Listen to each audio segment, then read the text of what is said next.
www.youtube.com. The morning sun cast a golden hue over the city as Alex and I made our way to the local luxury mall. It was a bustling Saturday, with the weekend crowd animatedly moving through the wide, gleaming corridors. The air was filled with the mixed scents of designer perfumes and freshly brewed coffee from the cafes dotting the premises. Alex, with his keen eye for detail, observed the vibrant displays and the latest fashion trends showcased in the windows.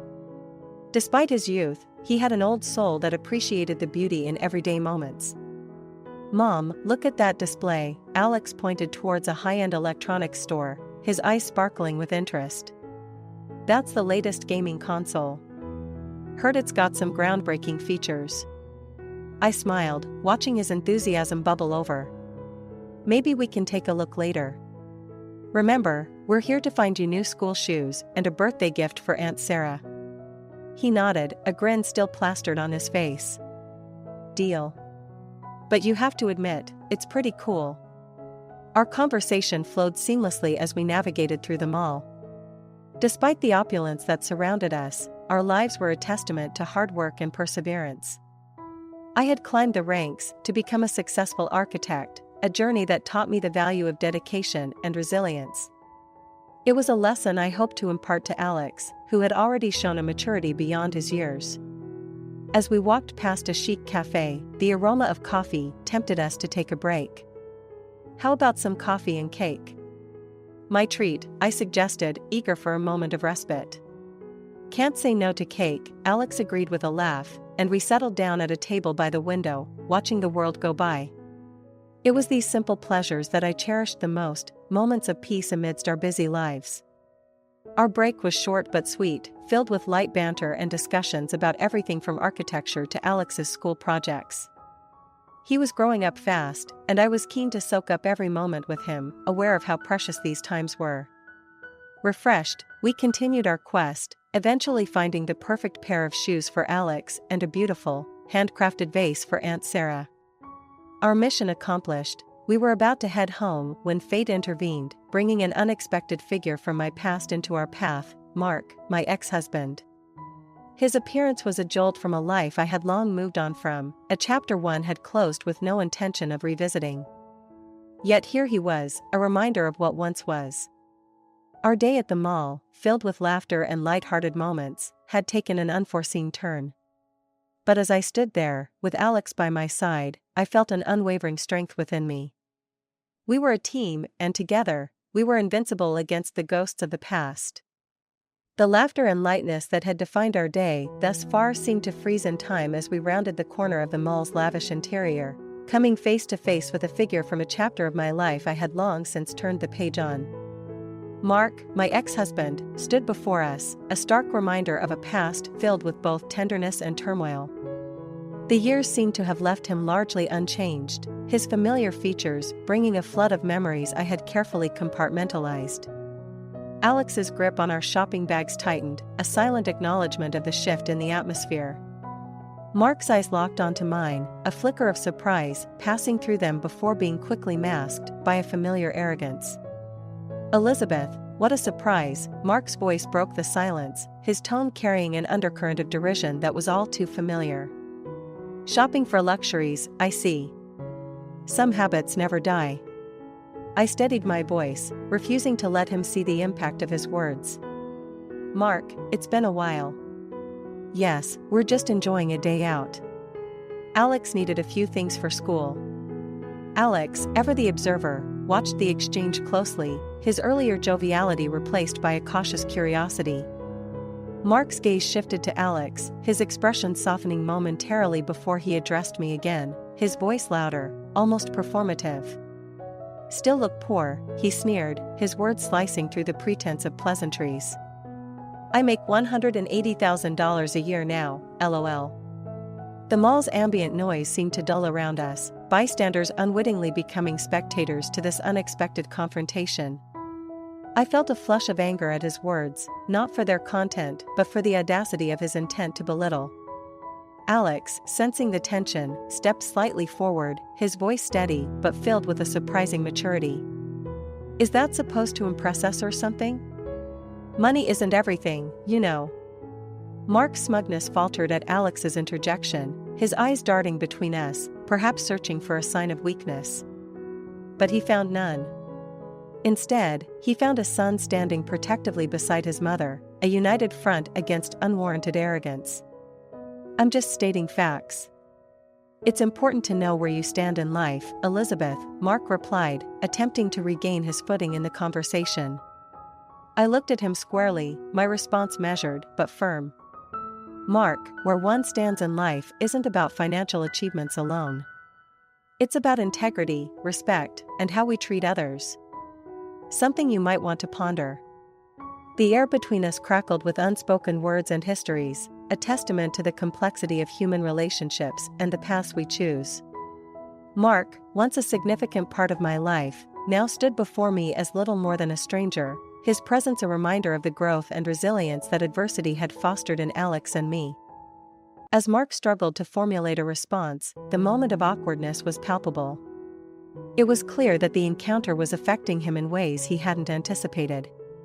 His attempt at superiority had fallen flat, leaving him grappling with the reality of our indifference to his provocations. With a final nod, devoid of any warmth, I steered Alex away, our departure marking the end of an encounter that had briefly resurrected the past. As we walked, I felt a swell of pride for Alex, whose maturity and sense of self had shone brightly against the shadow of Mark's pettiness. Our steps took us further away from Mark, both physically and metaphorically, as we returned to the sanctuary of our shared experiences and forward-looking perspectives. The mall's opulence faded into the background, replaced by a renewed appreciation for the strength and unity that adversity had woven into the fabric of our lives. The encounter with Mark at the mall, rather than subsiding into a brief and uncomfortable memory, escalated into a palpable tension that enveloped us like a thick fog. As we attempted to distance ourselves, Mark's provocations grew more pointed, his need to assert dominance more apparent. "Leaving so soon? I thought architects were supposed to appreciate beauty and sophistication. Or is it just not within your budget?" Mark's voice followed us, tinged with a mocking sneer that echoed off the marble floors. I stopped in my tracks, feeling Alex's hand tighten around mine. Turning to face Mark, I saw in his eyes not just the arrogance, but a flicker of desperation. It was as if our dismissal threatened his very sense of self. "Mark, why do you do this?" I asked, genuinely curious, despite the heat of the moment. "Why is it so important for you to belittle us?" Mark's smirk faltered, replaced by a mask of defensiveness. "I'm not belittling you, Elizabeth. I'm just stating facts. It's not my fault if you can't handle the truth." Alex, who had been a silent observer until now, stepped forward. His voice was calm, but carried an edge of steel. "The truth, as you call it, seems to be nothing more than your opinion. And it's pretty clear that your opinion doesn't matter to us." The bystanders, sensing the drama, began to give us a wide berth, their curious glances adding an unwanted audience to our personal confrontation. Mark's demeanor shifted, a hint of anger seeping through. "Oh, so the kid speaks up now. What do you know about life, huh? You're living in a bubble, protected by your mother." I could feel the anger rising in me, not just at the insult aimed at Alex, but at the dismissive way Mark referred to our lives. Lives he had no part in, no understanding of. "Alex knows more about life and respect than you seem to grasp," I retorted, my voice steady but firm. "We don't live in a bubble, Mark. We face challenges, we overcome them, and we grow. Something you might want to try sometime." Mark scoffed, shaking his head. "You think you're so superior, don't you? Just because you've managed to make a little name for yourself. But at the end of the day, you're nothing without your so-called status." It was then that Alex, usually so reserved and thoughtful, let his frustration bubble to the surface. "And what are you without your money, Mark? Does it make you a better person? Because from where I'm standing, it seems to have done the opposite." The air crackled with the tension of our words, a silent battlefield where egos clashed and wills were tested. It was a moment that seemed to stretch into eternity, each of us locked in a stalemate of differing values and perspectives. Finally, Mark let out a bitter laugh, his gaze shifting from me to Alex and back again. You think you've got it all figured out, don't you? Well, enjoy your moral high ground. I'll be enjoying my life in the only way that counts. With that, Mark turned and walked away, his departure leaving a void that was quickly filled by the ambient noise of the mall. Alex and I stood there for a moment longer, processing the encounter, the words exchanged, and the emotions stirred. As we resumed our walk, the tension slowly dissipated, replaced by a sense of quiet strength. We had faced down a ghost from our past and emerged not just unscathed, but stronger. It was a testament to our bond, our values, and the unspoken understanding that, no matter what challenges we faced, we would face them together. The mall around us resumed its bustling activity, the encounter with Mark receding into the background. Yet, it remained a poignant reminder of the journey we had undertaken, the growth we had achieved, and the unbreakable will that defined us both. As Mark's retreating figure melded into the crowd, a veil of silence enveloped Alex and me, a stark contrast to the heated exchange that had just transpired. We stood amidst the hustle and bustle of the luxury mall, its opulence suddenly seeming superficial against the raw confrontation we had experienced. The air around us felt charged, heavy with words unsaid and emotions unexpressed. Alex broke the silence first, his voice reflective. "Mom, was it always like this with him?" I sighed, turning to face him, seeing the maturity in his eyes that belied his years. "Not always, Alex. But differences in values and priorities can create chasms too wide to bridge. Today, you stood up for us, for our values. I couldn't be prouder." He nodded, processing this. "It's just, I don't understand why he felt the need to assert himself in such a way. Does having more money really make him better than us?" This was a teaching moment, one of many we had shared, but this one carried the weight of real-life implications.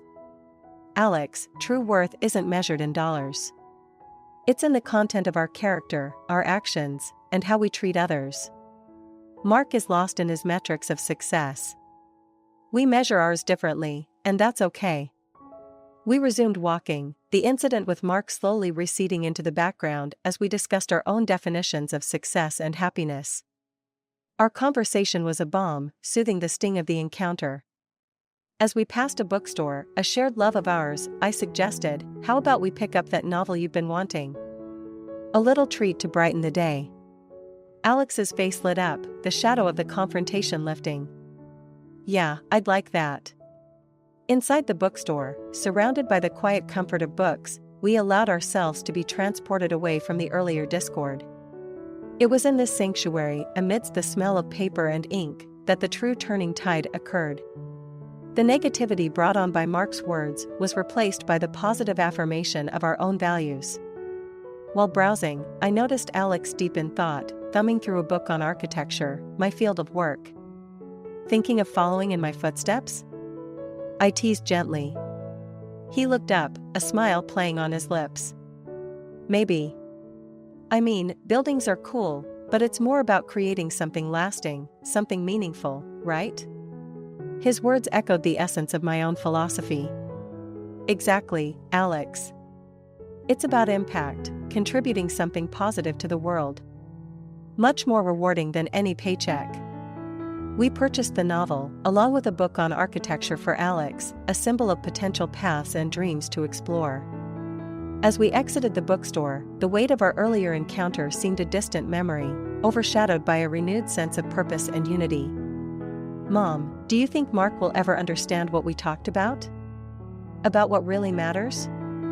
Alex asked as we made our way through the mall. I pondered his question, the optimism of youth shining through his concern. "Maybe, Alex, maybe not. People change, but only if they want to. Our focus is on our journey, our growth. Let's concentrate on that, on being the best versions of ourselves." He nodded, a determined glint in his eye. "Yeah. We know what's important. That's all that matters."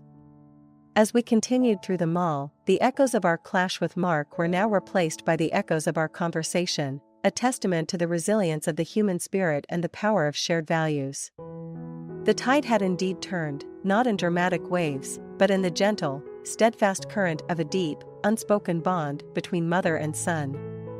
This encounter, though challenging, had only served to strengthen our resolve and reaffirm our commitments to each other and to the principles that guided our lives. After our enriching detour into the world of books, Alex and I emerged back into the grand concourse of the mall, the earlier confrontation with Mark now a dim shadow against the brighter backdrop of our shared moment.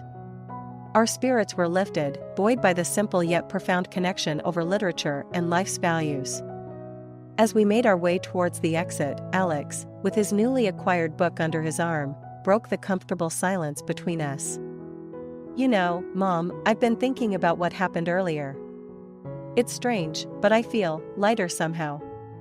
I glanced at him, noting the thoughtful expression on his face. "Lighter? How so?" He shrugged, a small smile dancing on his lips. "Like we faced something ugly and came out the other side not just okay, but better for it. It's weird, but I feel like we've won something today, even if it was just a battle of wits and words." I nodded, understanding his sentiment. "We did win, Alex. Not because we defeated Mark, but because we stood by our values and showed that his words can't touch us. That's a victory in itself." Our conversation was interrupted by the sudden appearance of a familiar figure. It was Mark, once again crossing our path, but this time his approach was hesitant, his demeanor lacking the earlier arrogance. "Elizabeth, Alex. I've been thinking about our encounter," Mark began, clearly struggling to find the right words. "And I wanted to say, I'm sorry. I was out of line." The surprise must have been evident on both our faces, for he quickly added, "I know it doesn't excuse my behavior, but I've been going through some things. I shouldn't have taken it out on you." Alex and I exchanged a brief look, a silent communication that had always served us well. It was a moment of decision, and we both knew it. "Mark, thank you for apologizing," I said, the words feeling both heavy and light at the same time. "We accept your apology. We all have our moments, but it's important to recognize and learn from them." Alex, ever the embodiment of grace, added, "Yeah, everyone deserves a chance to make things right. Just remember, money isn't everything. It's how we treat people that really counts." Mark nodded, a look of genuine appreciation in his eyes. "You're right, Alex. I've got a lot to think about. Thank you for being the bigger people here." With that, he turned and walked away, leaving us standing in a bubble of quiet reflection amidst the bustling crowd. It was a graceful exit, not just for Mark as he retreated into the tapestry of the mall, but for us as well, as we made our way out into the evening light. "Mom, do you think he'll change?" Alex asked, his voice tinged with a hopeful curiosity. "I don't know, Alex.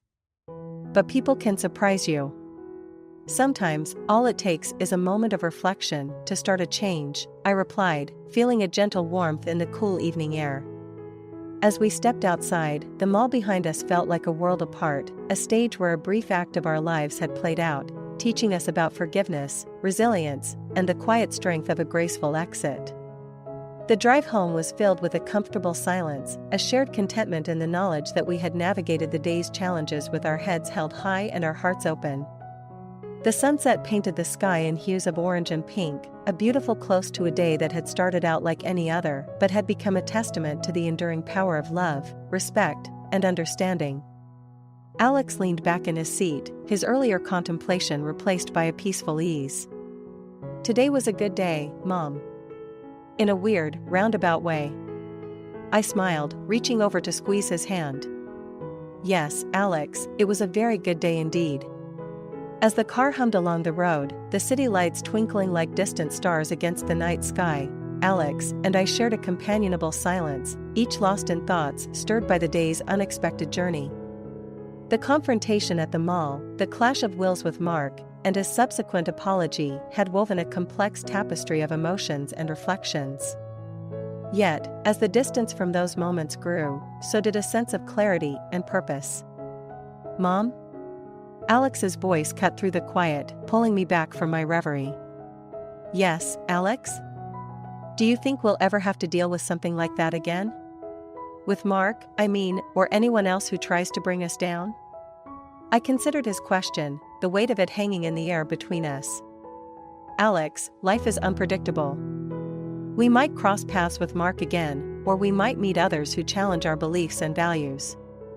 But remember, it's not the challenges themselves that define us, but how we respond to them. He nodded, absorbing my words. I guess today was a good practice run, then. It showed us we can handle whatever comes our way, as long as we stick together. I smiled at his insight. Exactly. We're a team, you and I. And there's a strength in that, a resilience that can't be easily broken.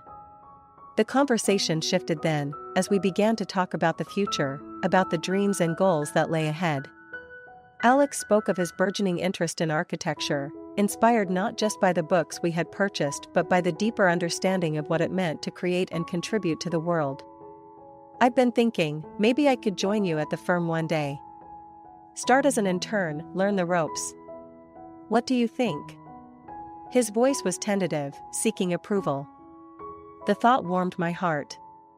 I think that would be wonderful, Alex. There's so much I could teach you, and I know you'd bring a fresh perspective to our projects. Let's explore that idea more when we get home. As we talked, the night deepened, wrapping us in a comfortable darkness that felt like a cocoon, shielding us from the outside world. Our conversation meandered from career paths to more immediate plans, like our upcoming vacation and the projects we wanted to tackle around the house. By the time we pulled into the driveway, a plan had begun to form, a plan not just for the coming weeks, but for the years ahead. It was a plan built on hope, ambition, and the unshakable bond between a mother and her son. Stepping out of the car, we paused for a moment, looking up at the stars that peppered the night sky. It was a reminder of the vastness of the universe and the endless possibilities it held. Mom, it was a lot. But I'm glad we went through it together. Alex's voice was soft, reflective. I wrapped an arm around his shoulders, drawing him close. Me too, Alex. Life is a journey with its ups and downs, but it's the people we share it with that make it worthwhile. We stood there a while longer, basking in the silent beauty of the night, before finally heading inside. The events of the day had tested us, challenged us, but in the end, they had brought us closer, solidifying our resolve to face whatever the future might hold. As I tucked into bed that night, the echoes of our conversations filling my thoughts, I felt a profound sense of peace. We were moving forward, not just as individuals, but as a unit, ready to embrace whatever adventures lay on the horizon. Our journey was far from over, but I knew that together, there was nothing we could